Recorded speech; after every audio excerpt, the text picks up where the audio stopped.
Jean really did hit the nail on the head today when it comes to African mountains and how well they're not represented on the global stage.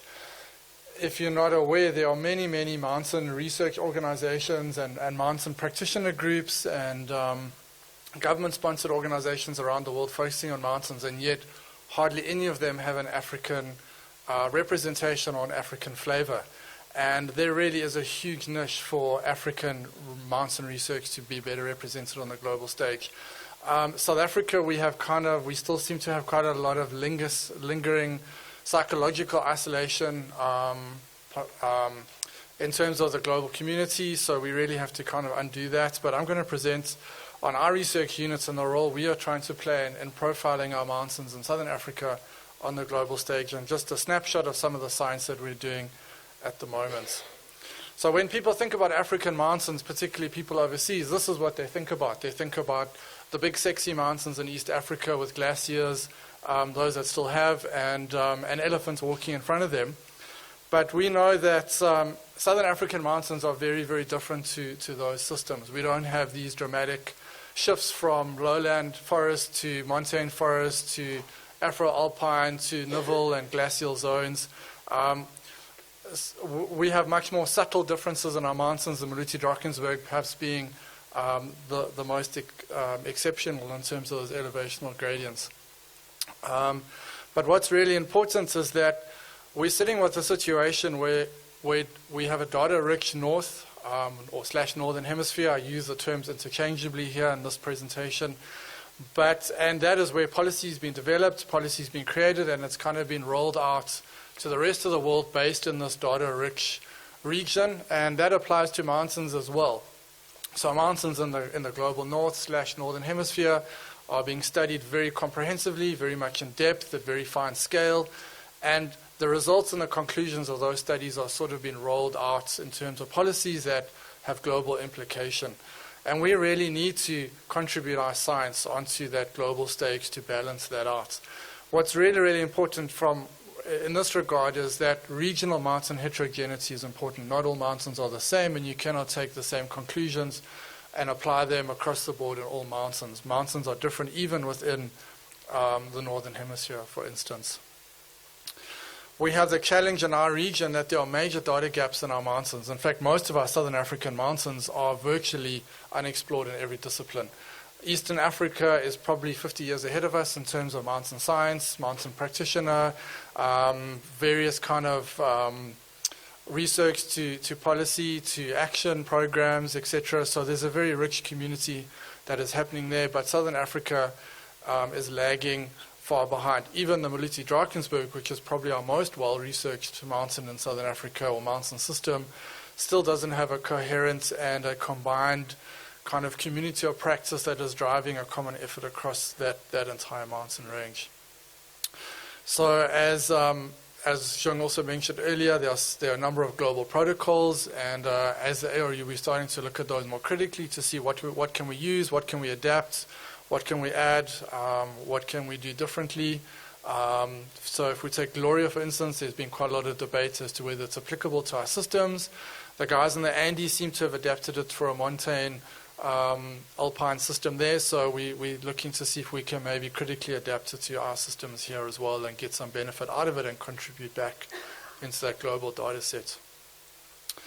Okay, so research in our mountains needs to be local in the sense that it needs to be locally relevant for us, so it mustn't tick other people's boxes off continent only, but it should also be globally important. So we don't want to, it is a bit of a fine line, we don't want to be doing research that is totally irrelevant to the rest of the world, but we don't want to be doing research that is totally relevant to us either. So we need to combine that.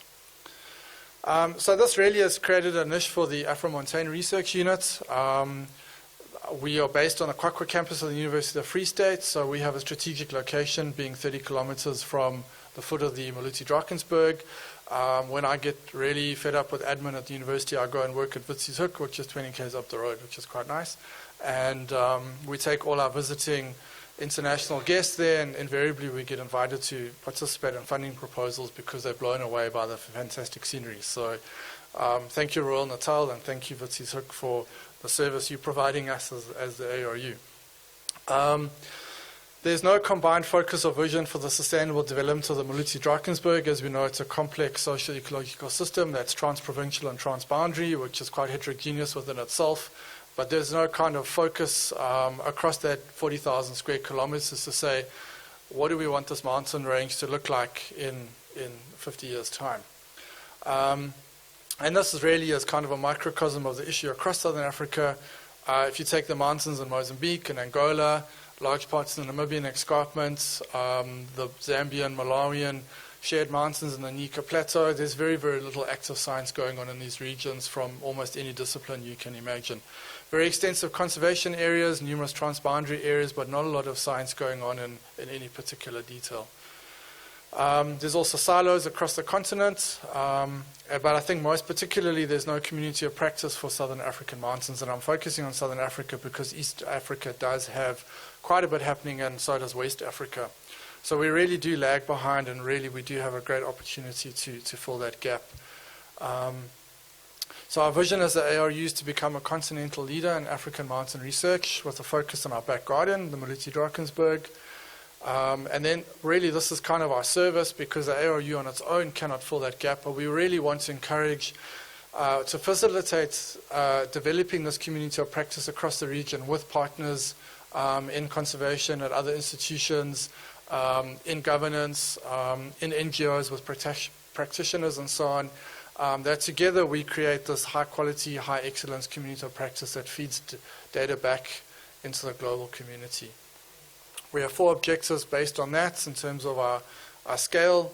Maluti-Drakensberg, Southern Africa, have an impact on Africa as a whole to develop a community of practice that is indigenous. And even in East Africa, most of the research is actually driven from offshore institutions and not from within Africa itself. I think there are only 3 institutions in Africa that are doing mountain research. So, well, have a focus on mountain research. So I think that is quite sad. And then obviously to feed that to the global stage. I'm going to skip that one, except just to say that currently within the ARU we have about 70 staff, postdocs and postgraduates together. We have about 40 postgraduate students, 10 postdocs and 25 staff. We have our own building and we have our own internal grant program. So we're well supported by UFS, which makes a big difference, and I think is a critical aspect in terms of sustainability. A lot of African projects have failed because of lack of financial sustainability. This is just explaining our decentralized model, so we work across faculties and then obviously outside with partners as well. Our basic philosophy is socio-ecological systems thinking. So there's a strong social, ecological and economic components, the 3 legs of sustainable development. And then just kind of a snapshot of some of the science that's come out this year. This is kind of first presentation on temperature changes in Maluti-Drakensberg. You can see that it mirrors what's happening in mountains around the world. Things are going up. In terms of local governance and sewage management in the Elands River catchments and the Wilge catchments, big problems there in terms of impacts on invertebrates.